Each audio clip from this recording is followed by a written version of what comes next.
السلام علیکم، بسم اللہ الرحمن الرحیم۔ آئی ہوپ آپ صحت سے ہوں گے۔ Welcome to my YouTube channel الگ کہانیاں۔ آج ہم آپ کے لیے ایک نئی کہانی لے کر آئے ہیں۔ آئی ہوپ آپ اس کہانی کو ضرور انجوائے کریں گے۔ آج کی ویڈیو میں آئیے سنتے ہیں ناول اندیکھی وجود ایپیسوڈ نمبر 1۔ وہ سب اپنے زندگی میں بہت زیادہ خوش تھے۔ ایک دن احسان صاحب کا انتقال ہو گیا اور سکینہ بیگم زارا کو لے کر اپنے گھر آ گئی۔ بیٹی کی بیوہ ہونے کے غم سے سرور صاحب چل بسے اور اس کے کچھ سال بعد روزینہ بیگم بھی چل بسی۔ وقت گزرتا گیا اور سب بہتر ہوتا گیا۔ احمد صاحب نے اپنے بیٹے سمیر کا رشتہ زارا سے طے کر دیا اور کچھ سال بعد ان کی شادی بھی کر دی۔ وہ اپنے فرض سے سبکدوش ہو گئے۔ اس دن وہ سکون سے سوئے ہوئے تھے۔ یہ سکون صرف کچھ دن تک ہی تھے۔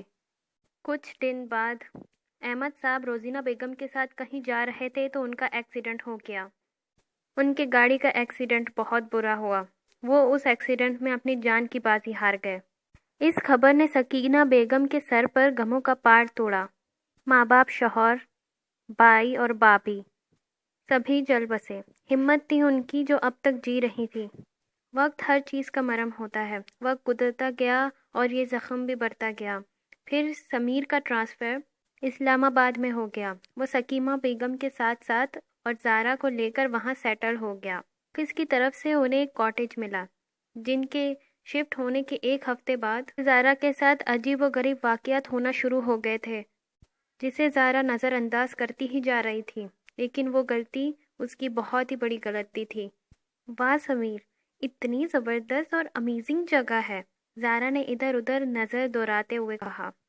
ہاں، جتنی حسین یہ جگہ ہے یہاں اتنے ہی حسین جانور بھی تو ہیں۔ بی کیئرفل، اگر ان کا ناشتہ نہیں بننا ہے تو جلدی اندر چلو۔ میں نہیں چاہتا میری خوبصورت بیوی ان جانوروں کا ناشتہ بنے۔ امین نے سامان اندر لے جاتے ہوئے مسکراتے ہوئے کہا۔ زارا ہنستے ہوئے کاٹیج کے اندر چلی گئی۔ ارے، یہ سب تو بہت گندا ہو رہا ہے، زارا نے جائزہ لیتے ہوئے کہا۔ کاٹیج کا؟ ہاں بھائی، تو ظاہر سی بات ہے، اتنے سالوں سے بند ہے، صاف تو ہونے سے رہا۔ امیر آ کر زارا کے پاس کھڑا ہوا۔ زارا نے اپنا دوپٹہ اپنی کمر کے پاس باندھ دیا۔ کیا کر رہی ہو؟ سمیر نے پوچھا۔ زارا نے جواب نہیں دیا۔ اس جگہ کو رہنے کے قابل بنا رہی ہوں۔ ہاں، تم امی کو کہنا کہ ابھی گاڑی سے نہ اترے، انہیں دست سے بہت ہی زیادہ الرجی ہے، زارا نے کہا اور اپنے کام میں مصروف ہو گئی۔ اف، زارا نے صوفے پر بیٹھتے ہوئے کہا۔ ہو گئی تمہاری صفائی؟ سکینہ بیگم نے پوچھا۔ زارا نے جواب دیا۔ نہیں امی، ابھی تو پوری نہیں ہوئی، لیکن آپ کے لیے کمرہ صاف کر دیا ہے، آپ آرام کر لیں۔ اچھا، وہ سمیر کہاں چلا گیا ہے؟ سکینہ بیگم نے پوچھا۔ زارا نے بتایا، امی وہ بازار سے کچھ ضروری سامان لینے گئے ہیں۔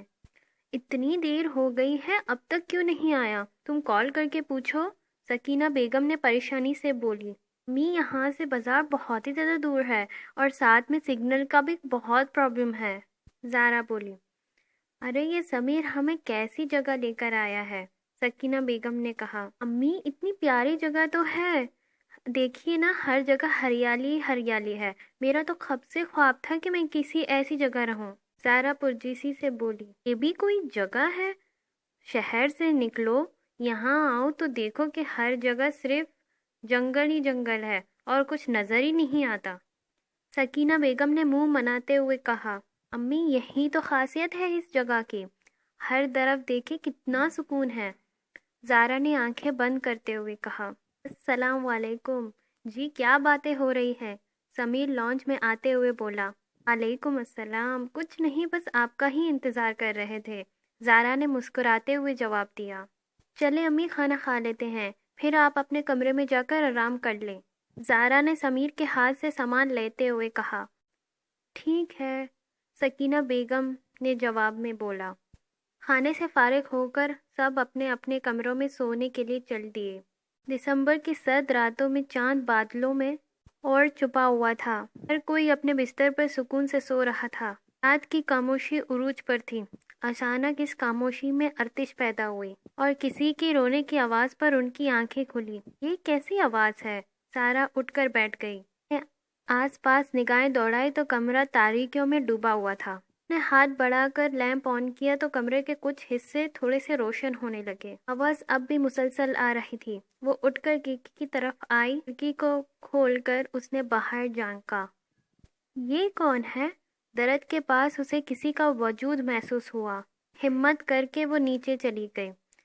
لان میں پہنچ کر وہ درخت کی جانب اپنے قدم بڑھا رہی تھی۔ کون ہو سکتی ہے یہ لڑکی؟ اس وقت یہاں کیا کر رہی ہوگی؟ یہ رو کیوں رہی ہے؟ میں پوچھتی ہوں اس سے۔ اسے اس کے بارے میں جاننے کا تجسس ہوا۔ یہ تجسس اسے اس کے پاس لے گیا۔ کون ہو تم اور کیوں رو رہی ہو؟ درخت کے پاس پہنچ کر اس نے ہمت کر کے پوچھا۔ وہ درخت سے ٹیک لگائے اور گھٹنوں کو سر کو دبائے بیٹھی ہوئی تھی، رو ہی جا رہی تھی۔ جواباً اس نے سر اٹھا کر دیکھا۔ ایک زوردار چھینک کے ساتھ وہ وہیں بے ہوش ہو گئی۔ کہ بے ہوش ہوتے ہی وہ لڑکی زور سے ہنسی اور وہاں سے غائب ہو گئی۔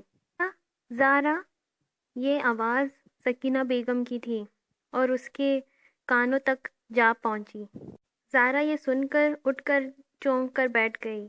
زارا بیٹا، کیا تم ٹھیک تو ہو نا؟ سکینہ بیگم نے پریشانی میں اس کے چہرے پر ہاتھ پھیرتے ہوئے کہا۔ ہاں جی میں بالکل ٹھیک ہوں۔ مجھے کیا ہوا ہے؟ آپ ایسے کیوں پوچھ رہی ہیں؟ سمیر کہاں ہے؟ زارا نے ایک ساتھ اتنے سارے سوال پوچھ ڈالے۔ سمیر تو ڈاکٹر کو چھوڑنے گیا ہے۔ کیوں؟ امی آپ کی طبیعت تو ٹھیک ہے نا؟ سکینہ بیگم نے جواب دیا۔ میں تو ٹھیک ہوں زارا میری جان، لیکن تمہیں کیا ہوا تھا؟ تم ہمیں صبح لان میں بے ہوش پڑی ملی تھی۔ تم کیا کرنے گئی تھی لان میں؟ سکینہ بیگم نے پوچھا۔ میں لان میں؟ زارا نے اپنے دماغ پر بہت زیادہ زور دیا لیکن اسے کچھ بھی یاد نہیں آیا۔ ہاں، سکینہ بیگم بولی۔ امی مجھے کچھ بھی یاد نہیں آ رہا ہے۔ نے اپنا سر تھام لیا۔ اچھا ٹھیک ہے، تم اپنے دماغ پر زیادہ زور مت ڈالو، تم آرام کرو، سکینہ بیگم نے اسے لیٹاتے ہوئے کہا۔ لیکن امی، زارا نے کچھ کہنا چاہا لیکن سکینہ بیگم نے اس کی ایک نہ سنی۔ اسے لٹا کر اس لائٹ آف کر کے کمرے سے چلی گئی۔ میں آخر لان میں پہنچی کیسے؟ زارا ایک عجیب سی کیفیت میں مبتلا تھی کہ کھڑکی کے پاس کوئی پردے کے پاس سایہ نمودار ہوا اور پھر غائب ہو گیا۔ زارا کہ تم ٹھیک ہو؟ سمیر نے اپنا ہاتھ اس کے ہاتھ میں رکھتے ہوئے پوچھا۔ جی میں بالکل ٹھیک ہوں، زارا نے اپنا دوسرا ہاتھ اس کے ہاتھ پر رکھتے ہوئے بولا، اور اس کے بعد سمیر کا دل مطمئن ہو گیا۔ جی پکا؟ زارا مسکرائی۔ اچھا مجھے ایک بات بتاؤ، تم لان میں کیوں گئی تھی اور ایسا کیا ہوا تھا تم وہیں بے ہوش ہو گئی؟ سمیر نے اسے جانچتے نظروں سے دیکھا۔ سمیر مجھے کچھ بھی یاد نہیں، وہ تو آپ اور امی بتا رہے ہیں کہ میں لان میں بے ہوش پڑی ہوئی تھی، زارا پریشانی سے بولی۔ اچھا تم ریلیکس کرو، تم اپنے دماغ پر زور نہ دو، سمیر نے نرم لہجے میں کہا۔ زارا نے سر جھکایا۔ سمیر نے اس کا چہرہ اوپر کیا۔ تم ٹھیک ہو نا؟ میرا دل بالکل بھی نہیں مان رہا، اگر ٹھیک نہیں ہو تو میں آج آفس نہیں جاتا۔ میں بالکل ٹھیک ہوں، مجھے لگتا ہے کہ میں نیند میں چڑھ کر لان میں چلی گئی، اس لیے مجھے کچھ یاد نہیں۔ زارا نے سمیر کی تسلی کے لیے نیند میں چڑھنے کا بہانہ بنا دیا۔ اچھا لیکن آج میں نہیں جا رہا، سمیر نے ٹائی کھولتے ہوئے کہا۔ بھی نہیں، آپ آج جا رہے ہیں، زارا نے اس کی ٹائی باندھتے ہوئے کہا۔ ارے تم کیسی بیوی ہو؟ دوسروں کی بیوی چاہتی ہے کہ اس کا شوہر ہر وقت اس کے سامنے رہے، ایک تم ہو کہ مجھے زبردستی آفس بھجوا دیتی ہو۔ تم سے تو اتنا بھی نہیں ہوتا کہ کبھی کہہ دو کہ سمیر آج آفس مت جانا۔ سمیر نے تھوڑی سی ناراضگی سے کہا۔ مجھ سے تو آپ بالکل بھی امید ہی نہ رکھیں، چلیں اب بہت زیادہ باتیں ہو گئی ہیں، اب جائیے بھی۔ زارا اسے دکھلتے ہوئے مین گیٹ تک لے آئی۔ بڑی ہی کوئی خوبصورت بیوی ہو، پتہ ہے مجھے۔ سمیر نے کچھ کہنا چاہا لیکن زارا نے اس کی تیزی سے بات کاٹتے ہوئے بولی۔ ہاں اس بات میں کوئی شک نہیں، سمیر نے ہنس دیا۔ لان میں کھڑا کوئی مسلسل زارا کو گھورے ہی جا رہا تھا۔ چلیں اب آپ جائیے، سمیر ڈرامہ کرنے لگا۔ سمیر، زارا نے اسے آنکھیں دکھائی۔ میرے باس سے ظالم تو تم ہو یار، جا رہا ہوں، خدا حافظ، امی کا اور اپنا خیال رکھنا۔ اس نے زارا کے ہاتھ سے لیپ ٹاپ بیگ لیا اور کار میں بیٹھ گیا۔ اللہ حافظ سمیر، اپنا بہت زیادہ خیال رکھنا، زارا نے چلاتے ہوئے کہا اور وہاں سے دروازہ بند کر دیا۔ اس کے بعد وہ اندر اپنے گھر میں آ گئی۔ زارا کے اندر جاتے ہی وہ ہوا میں غائب ہو گیا۔ صبح والا سب قصہ بلائے وہ روز کی طرح اپنے کاموں میں مصروف ہو گئی تھی۔ پل پل دل کے پاس تم رہتے ہو، جیون میٹھی پیاس تم کہتے ہو، پل پل دل کے پاس تم رہتے ہو۔ زارا یہ سانگ گنگنا کر اپنے کاموں میں مصروف تھی۔ اس بات سے بے خبر تھی کہ کچن کی کھڑکی جو ان کی لان کی طرف کھلتی تھی، وہ وہاں کھڑی ہو کر کوئی اسے دیکھنے میں مگن تھی۔ کل جسے دیکھا تھا میں نے اپنی آنگن میں، تم مجھے باندھ لو بندھن میں۔ یہ کیسا رشتہ ہے اور یہ کیسے سپنے ہیں، بیگانے ہو کر بھی کیوں لگتے ہو کہ اپنے ہیں۔ میں سوچ ہی رہی تھی کہ ڈر ڈر کے کہتی ہوں، پل پل دل کے پاس تم رہتے ہو۔ تارا اپنے کام میں بہت ہی زیادہ مصروف تھی جب اس کا موبائل بجا۔ موبائل بار بار بجتا ہی جا رہا تھا اور سمیر کا نام آ رہا تھا۔ زارا نے مسکراتے ہوئے کال اٹینڈ کیا۔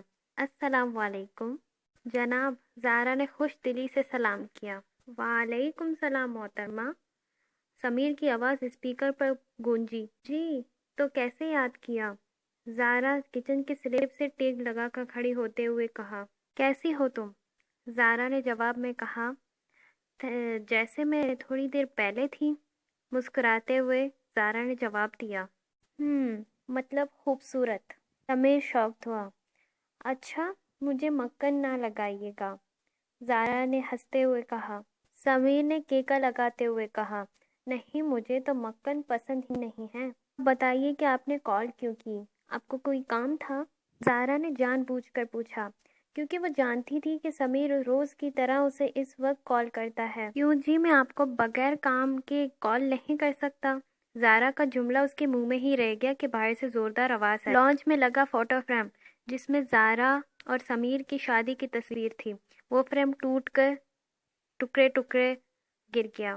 میرے خدایا، یہ کیسے گر گیا؟ زارا نے سر پر ہاتھ مارا۔ ارے کیا ہوا زارا، مجھے بتاؤ۔ کچھ نہیں، وہ فریم ٹوٹ کر گر گیا، سمیر کو نیچے نگاہیں دوڑاتے ہوئے کہا۔ اچھا لیکن وہ کیسے گر گیا؟ زارا نے جواب دیا، پتہ نہیں، امی بھی یہاں نہیں ہے اور میں کچن میں تھی۔ ہاں اچھا چلیں ٹھیک ہے، میں آپ سے بعد میں بات کرتی ہوں، یہ سب میں خود ہی صاف کر لوں گی، زارا نے کانچ کے ٹکڑے دیکھتے ہوئے کہا۔ اچھا ٹھیک ہے، لیکن دھیان رکھو کہ کہیں ہاتھ میں ہی نہیں لگ جائیں۔ ٹھیک ہے جناب، جو آپ کا حکم، زارا نے مسکراتے ہوئے کہا۔ اللہ حافظ، رکھیے گا اپنا، سمیر نے مسکراتے ہوئے کال کر دی۔ زارا نے اپنا فون ٹیبل پہ رکھ دیا اور ایک نگاہ فرش پر دوڑائی اور پھر جھاڑو لا کر صاف کرنے لگی۔ کانچ کے ٹکڑے اٹھاتے وقت ایک کانچ کا ٹکڑا اس کی انگلی میں گھس گیا۔ کچھ زارا دبی دبی آوازوں میں بولی۔ زارا کی انگلی سے کافی خون بہنے لگا۔ زارا نے جب اپنی انگلی دیکھی سا گھبرانے لگی۔ اس کے بعد اس نے یہ سب نظر انداز کر دیا اور کانچ اٹھا کر ڈسٹ بن میں ڈال دیے اور وہ واپس گھر کے اندر آ گئی۔ زارا کے جیسے ہی گھر کے اندر آنے کے بعد ہی وہ ڈسٹ بن کے پاس گیا۔ وہ شیشہ اٹھایا جس پہ زارا کا خون گرا ہوا تھا، خون کے قطرے اپنے ہونٹوں پر رکھ دیے۔ کیا ہوا زارا؟ یہ آواز کیسی تھی اور آپ کے ہاتھوں سے خون کیوں بہہ رہا ہے؟ سکینہ نے آ کر اتنے سارے سوال پوچھے۔ زارا نے جواب میں بولا، کچھ نہیں امی جان، وہ بس فریم ٹوٹ گیا تھا اور کانچ اٹھاتے سمے میرے ہاتھ میں گھس گیا۔ زارا نے اپنی انگلی دکھاتے ہوئے کہا۔ اچھا اس پر کچھ باندھ لو، میں ذرا مارکیٹ سے کچھ سامان لے کر آتی ہوں، سکینہ بیگم نے اپنا شال اوڑھتے ہوئے کہا۔ امی یہاں کی مارکیٹ بہت ہی زیادہ دور ہے، اگر آپ کو کچھ چاہیے تو آپ سمیر کو بتا دیں، وہ آپ کے لیے لے کر آ جائے گا، زارا نے کہا۔